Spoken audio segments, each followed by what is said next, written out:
Hello everyone, Pete here, and one of the biggest games of the year in the much anticipated Gears of War Reloaded has just released, as a day one title on Game Pass, no less. Let's see how well it runs on the ROG Ally X, including a huge aspect that really surprised me. So 4 quick things as we start. First is that I'm assuming that you've already optimized your Ally for gaming using my ultimate guide, and if not, then a link is below. Second is that yes, this is indeed day one release on Game Pass. I know I talk about this a lot all the time on the channel, but it's times like these where we can install natively any Game Pass game directly onto our Ally, which is so awesome. Third, in Armory Crate and in performance, then GPU settings, I'm going to leave all these options to off and set our RAM to 8GB.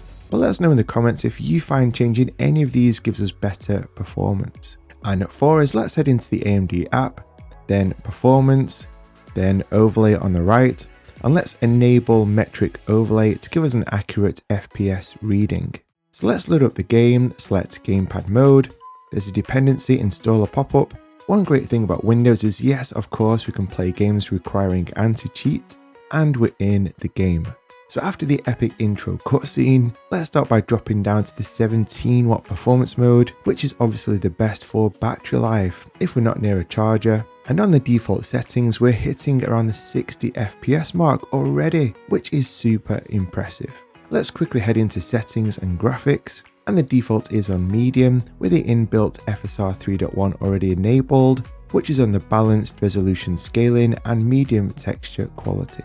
Obviously, the real test will be in the open areas, and yeah, there are drops to around the low 30s FPS as expected when the action does heat up quite a bit, but the FPS does recover when things relax a little. Can I just say that the cutscenes look incredible on the Ally screen. The Steam Deck OLED is an incredible handheld, but it is that lower 800p display where I really miss all the clarity and the tiny nuances in the detail that only the Ally's 1080p display gives us in comparison. And not just in the cutscenes but in the gameplay too, especially in stuff like the more intricate exterior buildings like this. In fact, in graphic settings, I'm going to change the texture from medium to high to really enjoy those better graphical textures. And guys, this is why the Ally X is a beast. We're still in the more battery friendly 17W performance mode with textures on high and still hitting around 60 FPS. Special mention to the great lighting in this game too, which looks super nice, like here gleaming through the windows in this cathedral type building. Heading into the open areas again, it does dip into the 40s, which is still very playable, then bounces straight back to around that 60 FPS sweet spot. But I'm just so impressed that's still on 17W, remember, at high textures too on the medium default preset. Gears of War Reloaded just looks and plays so well. And again, in a more expansive open space, even when the action kicks in, it's still hovering around that 60 FPS mark. Wow! And of course, we can play around with the settings like dropping down to 900p, changing the frame rate limit to 120, and turning VSync off. And I'd love to hear what you guys think about this actually, as I know that we are supposed to turn VSync off as the Ally does have a VRR display, but when we do this, I do notice quite a bit of artifacting, especially as we jiggle the camera around like this. And I don't know how well that this is coming across in a YouTube vid, even though it's filmed in 4K, but to me it is pretty noticeable and distracting. So I'd love your thoughts and if you keep VSync on or turn it off. Okay, so let's now crank it right up to the 30W max turbo plugged in mode. Change resolution back to 1080p. I'm going to turn VSync back on, and I know I'm going to get some stick in the comments for this. Keep the frame rate limit at 120 and keep all the graphics as they were on the 17W profile I just tested. And yep, it feels and plays great. It's hitting around that 60 FPS mark.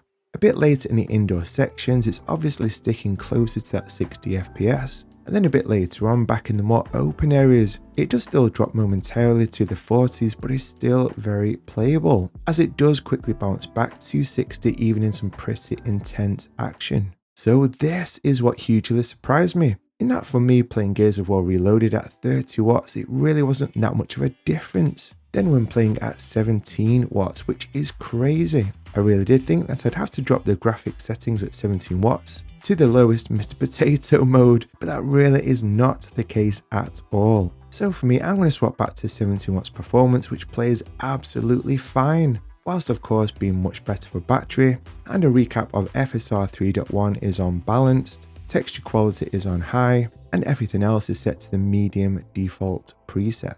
Listen, I would love to know what graphic settings that you are preferring in Gears of War Reloaded, and also how you're finding the game, so let us all know below in the comments. And as a thank you for watching this far, I'd love to share this awesome quote. Be thankful for today, because in one moment our entire life could change. Yes, our tomorrows are not guaranteed. Every day is truly a gift. So let's focus on appreciating and being thankful for what we do have. And so stay encouraged today, guys. And as an extra bonus treat for staying right to the end, here's our gorgeous rescue cat, and her name is Pancake.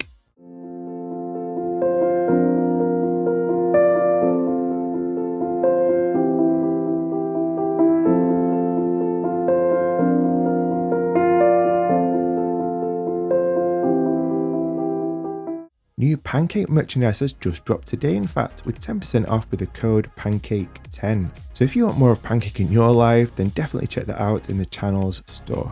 And if you enjoyed today's video, then check out the Xbox Ally's top 10 insights right here. As always, be sure to like if you found this helpful, subscribe if you're new here. Thanks so much for watching, and I'll see you in the next one.